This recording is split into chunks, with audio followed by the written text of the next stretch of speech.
নমস্কাৰ বন্ধুসকল, আপোনালোক সকলোকে পৰীক্ষা হেতুকে স্বাগতম জনাইছোঁ। বন্ধুসকল, আজি মই আপোনালোকৰ বাবে অসম চৰকাৰৰ বিভিন্ন পৰীক্ষাত আহিবলগীয়া কেইটামান গুৰুত্বপূৰ্ণ প্ৰশ্ন লৈ আনিছোঁ। গতিকে আহক আমি প্ৰশ্নোত্তৰসমূহ আলোচনা কৰোঁ। ফাৰ্ষ্ট কুৱেশ্যনটো আছে, G20 কেতিয়া গঠন কৰা হৈছিল? অপশ্যন কেইটাত আছে অপশ্যন এ 1998 চনত, বি 1999 চনত, চি 2005 চনত, ডি 2002 চনত। ইয়াৰ শুদ্ধ উত্তৰ হ'ব অপশ্যন বি 1999 চনত। G20 1999 চনত গঠন কৰা হৈছিল। নেক্সট কুৱেশ্যন আছে, নিম্নলিখিত কোনটো ছ'ডিয়াম ক্লৰাইডৰ ৰাসায়নিক সংকেত? ইয়াৰ শুদ্ধ উত্তৰ হ'ব অপশ্যন এ NaCl। NaCl হৈছে ছ'ডিয়াম ক্লৰাইডৰ ৰাসায়নিক সংকেত। নেক্সট কুৱেশ্যন আছে, কিমান চনত তাজমহলক বিশ্ব ঐতিহ্য ক্ষেত্ৰ হিচাপে ঘোষণা কৰা হৈছিল? অপশ্যন কেইটা থকা শুদ্ধ উত্তৰ হ'ব অপশ্যন বি 1983 চনত। 1983 চনত তাজমহলক বিশ্ব ঐতিহ্য ক্ষেত্ৰ হিচাপে ঘোষণা কৰা হৈছিল। নেক্সট কুৱেশ্যন আছে, Narendra Modi a political biography নামৰ গ্ৰন্থখন কোনে লিখিছিল? অপশ্যন কেইটাত আছে option A Andy Marino, B Jairam Ramesh, C Geetanjali Shree আৰু ডিত আছে ওপৰৰ এটাও নহয়। ইয়াৰ শুদ্ধ উত্তৰ হ'ব অপশ্যন এ এণ্ডি মেৰিনো। এণ্ডি মেৰিনোৱে Narendra Modi a political biography নামৰ গ্ৰন্থখন লিখিছিল। নেক্সট কুৱেশ্যন আছে, অসম আন্দোলনৰ প্ৰথম শ্বহীদ কোন আছিল? ইয়াৰ শুদ্ধ উত্তৰ হ'ব অপশ্যন চি খগেশ্বৰ তালুকদাৰ। আৰু এইটো মনত ৰাখি থ'ব আপোনালোকে, অসম আন্দোলন 1979 চনৰ পৰা 1985 চনলৈ হৈছিল। নেক্সট কুৱেশ্যনটো আছে, মামণি ৰয়ছম গোস্বামীৰ আন নাম কি? Option A Indira Goswami, B Kanaklata Goswami, C Chandraprabha Goswami, D Mira Goswami. ইয়াৰ শুদ্ধ উত্তৰ হ'ব option A Indira Goswami. Next কুৱেশ্যনটো আছে, পিতা পুত্ৰ গ্ৰন্থখনৰ লেখক কোন? অপশ্যন কেইটা থকা শুদ্ধ উত্তৰ হ'ব অপশ্যন ডি হোমেন বৰগোহাঁই। আৰু এই গ্ৰন্থখনৰ বাবে হোমেন বৰগোহাঁইক 1978 চনত সাহিত্য অকাডেমী বঁটা প্ৰদান কৰা হৈছিল।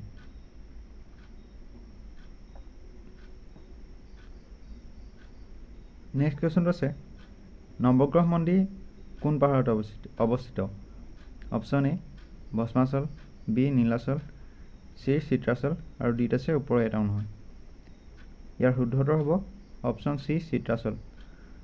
নৱগ্ৰহ মন্দিৰ চিত্ৰাচল পাহাৰত অৱস্থিত।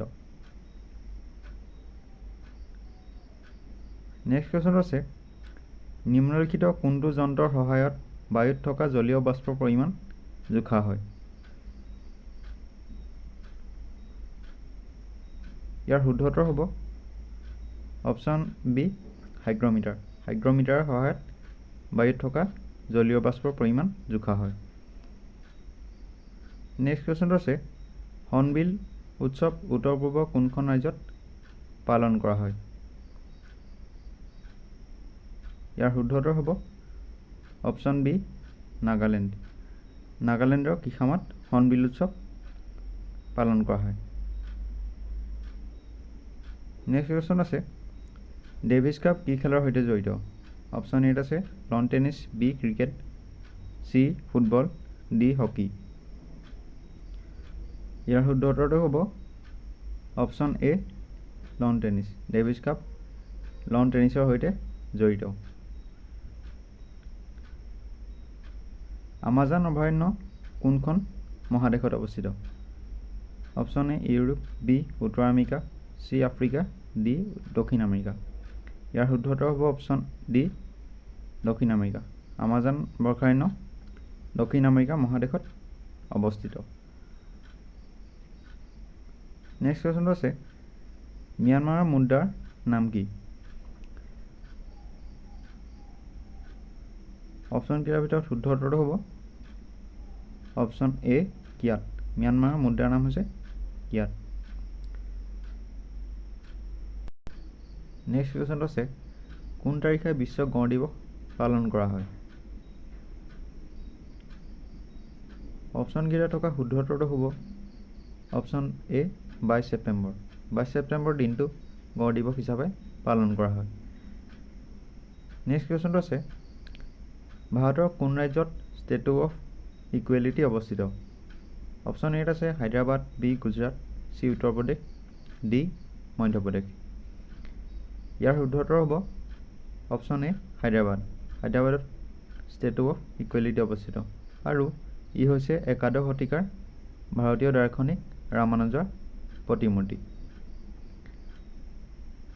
নেক্সট কুৱেশ্যনটো আছে মহাত্মা গান্ধীৰ ৰাজনৈতিক গুৰু কোন আছিল? ইয়াৰ শুদ্ধ উত্তৰটো হ'ব অপশ্যন বি গোপাল কৃষ্ণ গোখলে। গোপাল কৃষ্ণ গোখলে আছিল মহাত্মা গান্ধীৰ ৰাজনৈতিক গুৰু। নেক্সট কুৱেশ্যনটো আছে অসম ছাত্ৰ সন্মিলনৰ প্ৰথম অধিৱেশন সভাপতি কোন আছিল? ইয়াৰ শুদ্ধ উত্তৰ হ'ব অপশ্যন চি লক্ষ্মীনাথ বেজবৰুৱা। আৰু এইটো চাই থ'ব আপোনালোকে 1916 চনত অসম ছাত্ৰ সন্মিলন গঠন হৈছিল। নেক্সট কুৱেশ্যনটো আছে কিমান চনত হৰপ্পা আৱিষ্কাৰ হৈছিল? অপশ্যন এ 1921 চনত, বি 1922 চনত, চি 1927 চনত, ডি 1930 চনত। ইয়াৰ শুদ্ধ উত্তৰ হ'ব অপশ্যন এ 1921 চনত দয়াৰাম সাহানীয়ে হৰপ্পা আৱিষ্কাৰ কৰিছিল। নেক্সট কুৱেশ্যনটো আছে নিম্নলিখিত কোনজন আৰ্য সমাজৰ প্ৰতিষ্ঠাপক?